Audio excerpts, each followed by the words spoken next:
Oke guys, saat ini kita melihat kondisi Fear and Greed Index untuk kripto khususnya, yaitu berada pada kondisi extreme fear ya, di angka 10.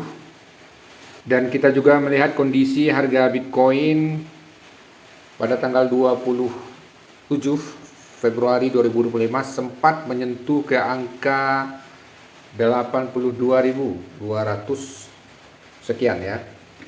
Sekarang sudah kembali rebound, kembali naik ke angka 86.289.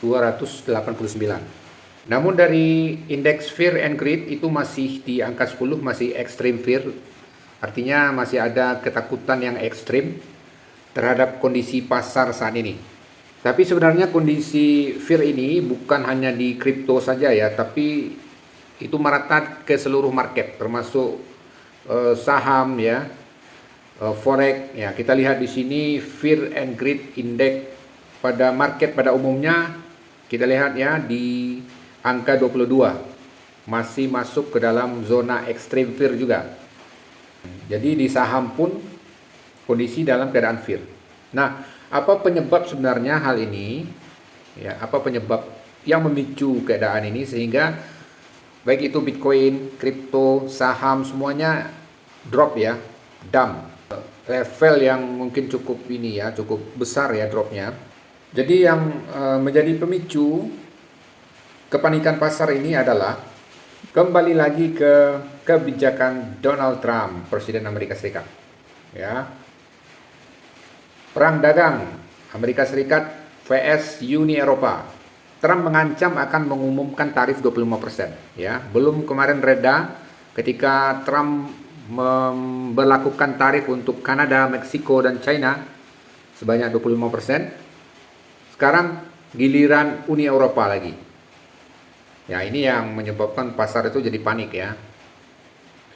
Jadi Presiden Amerika Serikat Donald Trump mengancam akan mengenakan tarif sebesar 25% kepada Uni Eropa dan mengklaim blok 27 negara tersebut dibentuk untuk mengacaukan AS. Berbicara pada pertemuan kabinet pertamanya pada Rabu 26 Februari 2025 waktu setempat, Trump mengatakan dia akan segera merilis rincian ancaman tarif terbaru itu. Kami telah mengambil keputusan dan akan segera mengumumkannya. Itu akan menjadi 25%, katanya dikutip dari Guardian, Kamis 27 Februari 2025. Uni Eropa berjanji untuk merespon dengan tegas dan segera terhadap hambatan perdagangan yang tidak dapat dibenarkan, yang menandakan bahwa mereka siap untuk membalas dengan cepat terhadap tarif baru. Nah, ini akan terjadi perang dagang ya, perang tarif. Kalau kemarin itu Kanada, Meksiko, China, sekarang Uni Eropa. Jadi kepanikan pasar ini ke level extreme fear dipicu oleh rencana Trump untuk memberlakukan kebijakan tarif ini ya.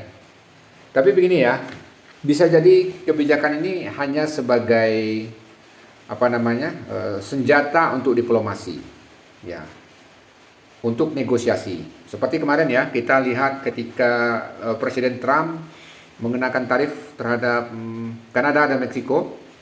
Respon dari Meksiko dan Kanada kan langsung ya ketika itu akan memenuhi permintaan AS dalam hal pengamanan perbatasan ya, untuk mengantisipasi imigran gelap dan juga untuk membatasi masuknya narkoba ke US, terutama yang jenis fentanyl. Itu kan Trump langsung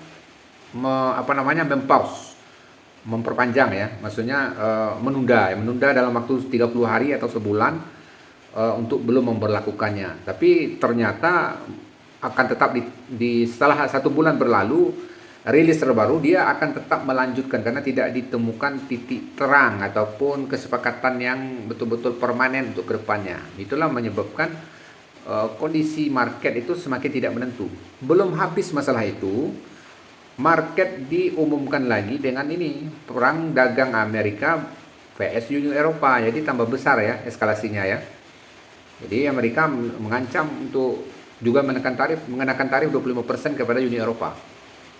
Itu yang menyebabkan market saham ya, kripto, nah itu anjlok. Kalau kita lihat Fear and Greed Index-nya di pasar saham itu 25 ya, 22 angkanya.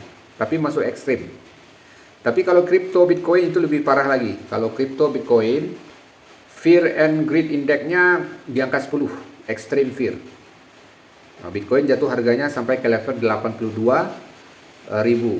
Walaupun sekarang saat ini sudah kembali rebound di angka 86. Nah, begitu ya. Kita lihat ke depannya apakah memang ini strategi Trump dalam perang dagang ini untuk memperoleh diplomasi dan negosiasi. Nah, kita akan lihat beberapa hari ke depan bagaimana respon dari Uni Eropa untuk menanggapi hal ini.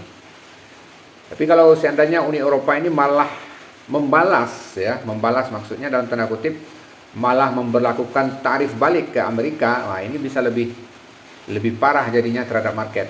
Nah, maka market akan menjadi semakin uncertain, semakin tidak jelas arahnya. Ini menyebabkan investor tidak mau berinvestasi, akan cenderung menarik dananya dan menempatkannya dananya itu ke tempat yang lebih aman dibandingkan harus memasukkan dananya ke aset yang lebih berisiko, terutama kripto. Kripto ini dianggapnya high risk ya, risiko tinggi, jadi para investor besar itu akan keluar dari pasar. Ini akan menyebabkan harga anjlok, akan terjadi panic selling, ya, terjadi penjualan secara masif, secara besar-besaran. Ini akan menjadi efek domino ya, membuat outflow dana keluar ke market itu menjadi semakin besar dan membuat investor baru dan retail baru enggan untuk masuk. Ini akan membuat harganya makin tertekan. Ya, kita lihat saja bagaimana perkembangan berikutnya. Yang jelas ya kita tetap di posisi kalau Anda memang punya investasinya di Bitcoin di spot, ya kalau menurut saya Anda hold aja dulu ya. Tidak perlu buru-buru untuk cut loss karena ini kalau secara siklus kita belum masuk ke bear market. Ya, ini hanya goncangan aja ya, goncangan akibat faktor fundamental aja, faktor berita dan news dan fundamental. Tapi mudah-mudahan nanti ke depan ada berita-berita bagus yang menjadi, mudah-mudahan ke depan ada berita-berita bagus yang menjadi katalis untuk market untuk bisa naik lagi. Ya, mungkin itu sedikit informasi terbaru bagi kamu yang baru bergabung di kripto, mungkin belum paham bagaimana sebenarnya kalau saya mau beli Bitcoin itu seperti apa. Kamu bisa bisa klik link yang ditunjukkan oleh tanda panah ini, tutorial untuk pemula. Oke, see you in next video.